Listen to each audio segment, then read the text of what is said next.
네, 오늘 법회는 대종경 실시품을 다 같이 봉독을 하고 그 봉독한 내용에 대한 감상과 문답을 하는 내용으로 진행하도록 하겠습니다. 이 대종사 하루는 실상사에 가시었더니 때에 노승 두 사람이 한 젊은 상좌에게 참선을 하라 하되 종시 듣지 아니한다 하여 무수히 꾸짖고 나서 대종사께 고하기를 저런 사람은 당장에 천불이 출세하여도 제도하지 못하리니 이는 곧 세상에 버린 물건이라 하거늘 대종사 웃으시며 말씀하시기를 화상들이 저 사람을 생각하기는 하였으나 저 사람으로 하여금 영영 참선을 못하게 하는 것도 화상들이로다 하시니 한 노승이 말하기를 어찌하여 우리가 저 사람에게 참선을 못하게 한다 하시나이까. 대종사 말씀하시기를 남의 원없는 것을 강제로 권하는 것은 그 사람으로 하여금 영영 그 일을 싫어하게 함이니라. 내가 지금 화상에게 저 산의 바위 속에 금이 들어있으니 그것을 부수고 금을 캐라고 무조건 권하면 화상은 곧 나의 말을 믿고 바로 채굴을 시작하겠는가. 노승이 한참 동안 생각한 후에 말하기를 그 말씀을 믿고 바로 채굴은 못하겠나이다. 대종사 말씀하시기를 화상이 그와 같이 확신을 하여 주지 않는데 내가 만일 강제로 권하면 화상은 어찌하겠는가. 필시 내 말을 더욱 허망하게 알고 말 것이니 저 사람은 아직 참선에 대한 취미도 모르고 아무 발언도 없는데 그것을 억지로 권하면 저 사람으로 하여금 참선을 도리어 허망하게 알게 하며 허망하게 하는 때에는 영영 참선을 아니할 것이 아닌가. 그러므로 이는 사람 제도하는 묘방이 아니니라. 노승이 말하기를 그러하오면 어떻게 하는 것이 제도하는 묘방이 되오리까.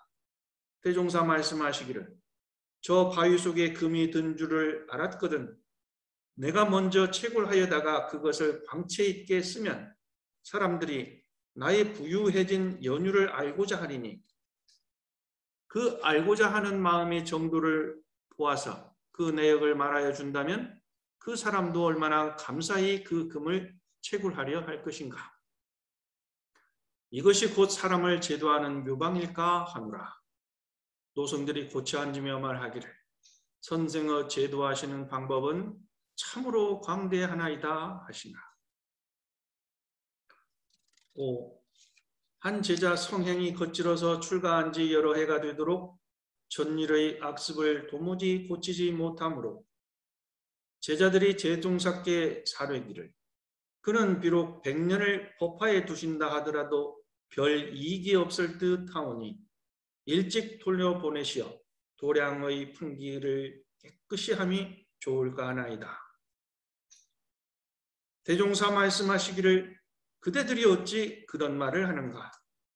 그가 지금 도량 안에 있어서도 그와 같으니 사회에 내보내면 그 장래가 더욱 어찌 되겠는가. 또는 사회와 도량을 따로 보는 것은 소승의 생각이요 독선의 소견이니 큰 견지로 본다면 사회의 부정이 곧 도량의 부정이요 도량의 부정이 곧 사회의 부정이라. 도량의 부정만을 제거하여 사회에 옮기고자 하는 것이 어찌 원만한 일이라 하리요. 무릇 불법의 대의는 모든 방편을 다하여 끝까지 사람을 가르쳐서 선으로 인도하자는 것이오늘 만일 선한 사람만 상대하기로 한다면 그 본분이 어디 있겠는가. 그러므로 그대들은 가르쳐서 곧 화하지 않는 사람이라고 미리 미워하여 버리지 말고 끝까지 최선을 다하되 제가 능히 감당하지 못하여 나간다면이오니와 그렇지 아니하면 다 같은 불제자로 함께 성불할 인연을 길이 놓지 말게 할지어다. 6. 한 제자 교칙에 크게 어그러진 바 있어 대중이 추방하기로 공사를 하는지라. 대종사 말씀하시기를 너희가 어찌 차마 이러한 공사를 하느냐. 그는 나의 뜻이 아니로다. 나는 몇만 명 제자만이 나의 사람이 아니요 몇만 평 시설만이 나의 도량이 아니라 온 세상 사람이 다 나의 사람이요 온 세계 시설이 다 나의 도량이니 나를 따르던 사람으로 제가 나를 버리고는 갈지언정 내가 먼저 저를 버리지는 아니하리라 하시고 그 제자를 직접 부르시사 혹은 엄히 꾸짖기도 하시고 혹은 타이르기도 하시어 마침내 개과 천손의 길을 얻게 하여 주시니라. 7. 대종사 영산에 계실 때 창부 몇 사람이 입교하여 내왕하는지라 좌우 사람들이 꺼리어 사려기를 이 청정한 법석에 저러한 사람들이 내왕하오면 외인의 치소가 있을 뿐 아니라 반드시 발전의 장애가 될 것이오니 미리 오지 못하게 하는 것이 좋을까 하나이다. 대종사 웃으시며 말씀하시기를 그대들은 어찌 그리 녹록한 말을 하는가. 대개 불법의 대의는 항상 대자 대비의 정신으로 일체 중생을 두루 제도하는 데에 있거늘 어찌 그들만은 그 범위에서 제외하리요. 제도의 문은 도리어 그러한 죄고 중생을 위하여 열리었나니 그러한 중생일수록 더 반가이 맞아들여 그 악을 느껴 스스로 깨치게 하고 그 업을 부끄러워 스스로 놓게 하는 것이 교화의 본분이라. 어찌 다른 사람의 치소를 꺼리어 우리의 본분을 저버리겠는가? 또는 세상에는 사람의 고하가 있고 직업에 귀천이 있으나 불성에는 차별이 없나니 이 원리를 알지 못하고 다만 그러한 사람이 내왕한다 하여 함께 배우기를 꺼려한다면 도리어 그 사람이 제도하기 어려운 사람이니라. 18. 대종사 조각 종이 한 장과 도막 연필 하나면 소소한 노끈 하나라도 함부로 버리지 아니하시고 아껴 쓰시며 말씀하시기를 아무리 흔한 것이라도 아껴 쓸 줄 모르는 사람은 빈천보를 받나니 물이 세상에 흔한 것이나 까닭 없이 함부로 쓰는 사람은 후생에 물 귀한 곳에 몸을 받아 물 곤란을 보게 되는 과보가 있나니라. 제가 일본에 있었을 때 한 유학생이 집을 이제 가게 됐는데 그 집에 우산, 그 다음에 종이 가방이 특히 그 방안을 가득 메우고 있었어요. 바로 이 법문 18장을 얘기를 하는 거예요. 그 종이 가방 하나 버리는 것이 아깝지 않습니까? 그리고 이제 본인이 그 우산 고치고 그 다음에 구두 수선하는 곳에서 아르바이트를 하고 있는데 사람들이 깜빡깜빡하고 놓고 가는 것들이 참 많다는 거예요. 그래서 그것들을 다 모아가지고 집에 갖고 있었고 비가 오는 날 자기는 우산을 한 개만 쓰고 가는 게 아니라 한두 개를 더 가지고 간다는 겁니다. 그래서 우산이 없는 사람 미처 준비가 없어서 비가 올 때에 그 사람에게 이렇게 준다는 거예요. 그렇게 활용하고 있습니다. 그래 참 이 법문이 기억이 더 사록사록 나는 거예요. 말씀이 마음에 와 닿았는데요. 제가 원불교를 지금 이렇게 직접 간 지는 한 1년 정도 되고 이제 집에서 이렇게 많이 하고 있는데 제가 원불교 법이라든가 많은 걸 잘 알지는 못하지만 여기에 보면 그대들은 잘 가르쳐서 곧 화하지 않는 사람이라고 미리 미워하여 버리지 말고 끝까지 최선을 다하되 다 같은 불제자로 함께 성불 인연을 길이 놓지 말게 할지어다. 이 말씀을 듣고 저를 잘 좀 어불교 내에서 안아줬으면 좋겠어요.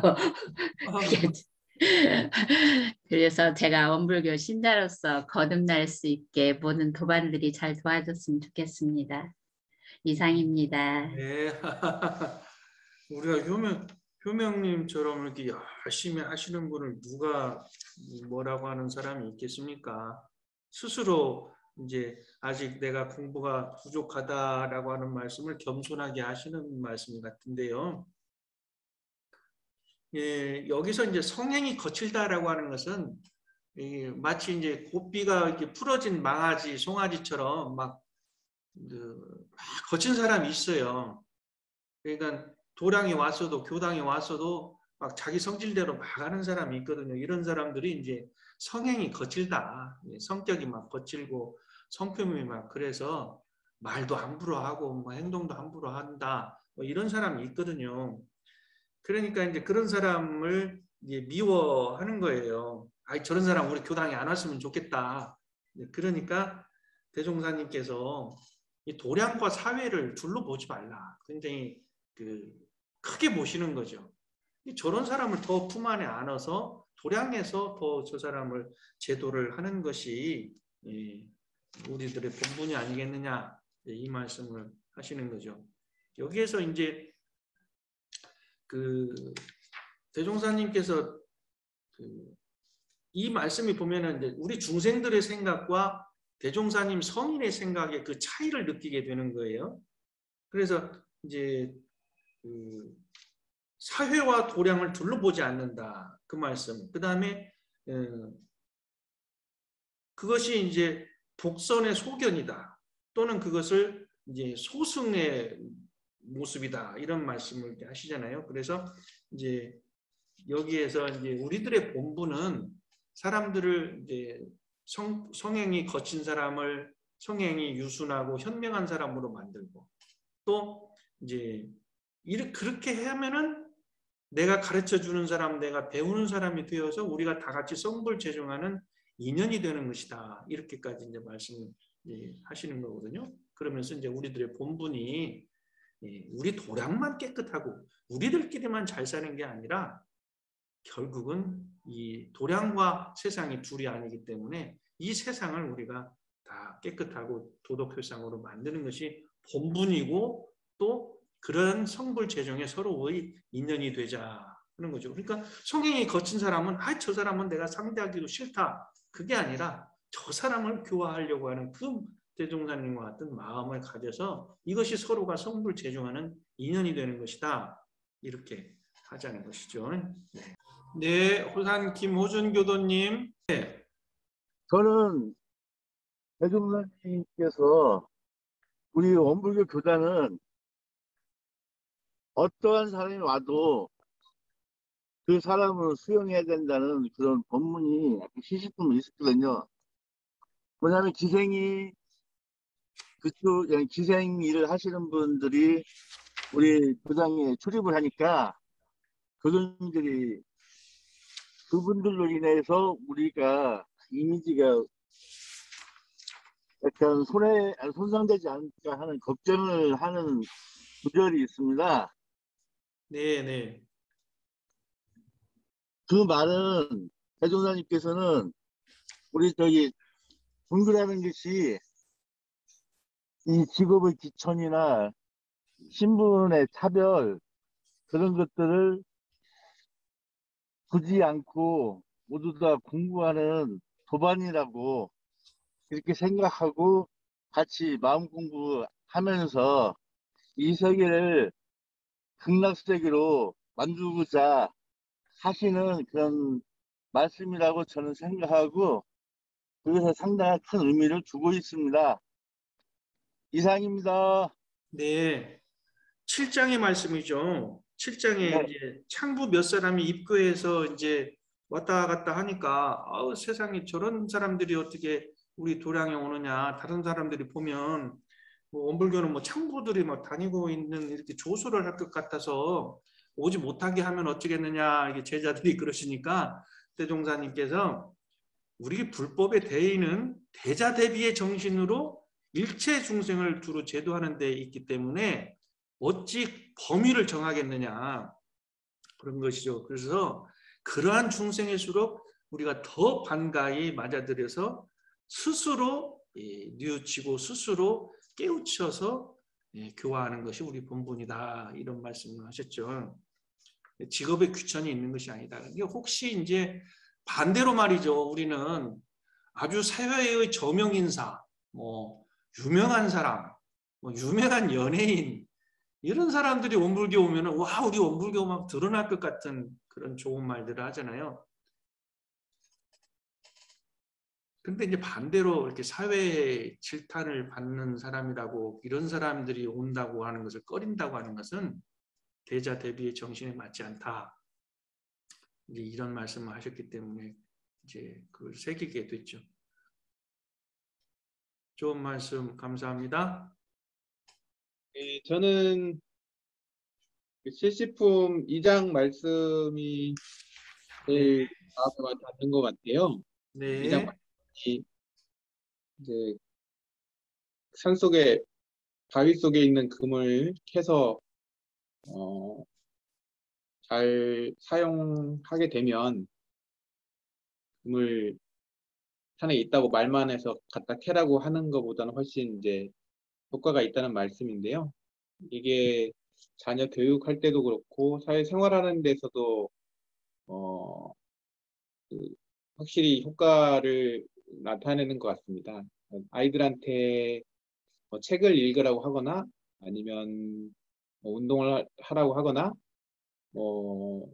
이런 것들 원하는 거 아이들이 했으면 하는 그 방향을 단순히 말로 하라고만 하고 부모님이 정작 그 먼저 솔선을 하지 않는다던가 그렇게 되면 효과가 없는 것 같아요.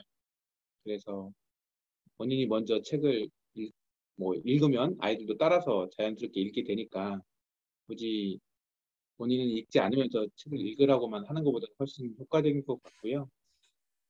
이 내용을 보면 이제 좀 저희가 저도 이제 교화를 잘 못하는데 입교를 많이 못 시키고 그 내용을 보면 제가 이제 조금 공부를 잘하면 직접 입교를 하라고 권하지 않더라도 주변에서 종교를 가지니까 좋은 것 같다. 나도 저런 종교 생활을 같이 해봤으면 좋겠다 하는 그런 그 효과가 나타날 텐데 제가 아직 부족해서 이 말로도 하라고 얘기하는 것도 부족하고 그렇다고 해서 말을 하지 않더라도 이렇게 제가 살아가는 걸 보면서 이렇게 입교하고 싶은 마음이 들게 하는 것도 아직은 좀 부족한 게 아닌가 하는 생각이 듭니다.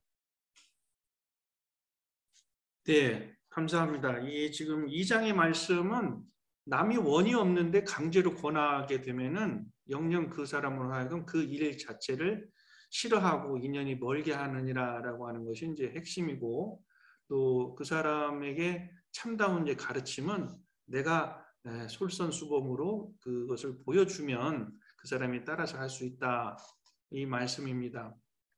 그리고 이제 자영님께서 이제 또 한 가지를 말씀을 더 해주셨는데 내가 공부를 잘해서 원불교의 다른 사람들을 교화하고 입교시키는 그런 생각을 가지고 계시는데요. 이제 교화의 그 개념을 입교를 시킨다라고 하는 것은 이제 거의 90% 성공률입니다. 그러면은 우리가 교화라고 하는 그 의미를 더 폭넓게 생각해 볼 필요가 있습니다. 즉, 저 사람은 원불교를 다니는 사람이야. 그러는 사람으로서 참 모범되고 성실하고 일을 잘하고 인격이 갖춰준 사람이야. 라고 하는 그 생각만 들게 하고 원불교는 참 좋은가 보다라고 하는 생각이 들게끔 하는 것도 그것도 큰 교화입니다. 그래서 우리가 이제 그 사람을 내가 몇 명을 입교시키냐는 것을 교화의 목적으로 두시지 말고 내가 내 일을 잘하고 내가 다른 사람에게 하고 두루 화합을 잘하고 내가 모범을 보이는데 저 사람이 원불교 사람이라 이것을 보여주는 것을 교화라고 생각을 하시는 게 좋을 것 같습니다. 며칠 전에 목요 마음 공부 시간에 효산 우리 원무님께서 당신하고 함께 동행을 하던 기독교인에게 이런 말을 했다고 그래요. 원불교를 직접 설명하기보다도 기독교인이 가지고 있는 생각과 원불교의 표현을 어떻게 하면 그걸 잘 매치를 시켜서 그 사람이 생각하는데 말하는데 부담 없이 그것을 연결지어서 말할 것인가. 예를 들어서 심령이 가난한 자는 복을 받나니라고 하는 아주 유명한 말씀이 계시는데 자 그러면 우리 원불교에서는 탐진치심, 욕심이 없는 것을 심령이 가난한 자라고 한다. 이게 같은 말이 아니겠느냐 이렇게 대화를 할 수 있고 또 질문을 던졌다는 거죠. 우리가 세상을 살아갈 때에 모든 것이 풍족하고 부자이기를 바라는데 어떻게 심령이 가난한데 하나님 나라에서 잘 살 수가 있겠느냐. 심령이 가난하는 것이 무슨 뜻이냐. 이렇게 대화를 시도를 하셨다는 거예요. 이런 것처럼 우리가 이제 이웃 종교 사람에게도 그 이웃 종교의 그 말씀과 우리의 말씀을 대비를 시키면서 둘이 아닌 것을 알려주는 것도 이게 큰 교화입니다. 왜 그러냐면 다들 이렇게 독선 귀신이 빠지잖아요. 자기 종교의 교리에 그 교단주의에 이렇게 빠지잖아요. 근데 우리 원불교는 그 정신이 아니잖아요. 그러니까 둘이 아니라고 하는 것을 이렇게 보여주는 거죠. 우리 교당에 천주교인 그 남자 이웃 그 주민이 왔었어요. 와가지고 계속 이 원불교에 대해서 잘 알지도 못하지만 원불교라고 하는 그 종교 신앙의 대상에 대해서도 부정을 하고 절대신에 대해서만 얘기를 하더라고요. 그러니까 그 사람은 자꾸 차이점, 우위인다고 하는 얘기를 많이 하더라고요. 그래서 이제 제가 어떻게 접근했냐면 바로 그 말씀이 우리 원불교 신앙이고 바로 그 말씀이 대종사님 말씀이고 바로 그 말씀이 그 당신의 천주교에서 말씀하시는 하나님의 그 말씀이다. 그래서 우리가 이웃 종교 사람들끼리 만날 때는 차이점을 얘기하려고 하지 말고 공통점을 얘기를 하라. 그리고 자꾸 교리와 말씀으로만 끝내지 말고 근본적인 우리들의 마음을 가지고 얘기를 하라. 그러면은 거기에서 상통하게 되고 거기에서 이해가 되고 거기에서 종교 간의 화합이 이루어진다. 이런 이제 얘기를 하죠.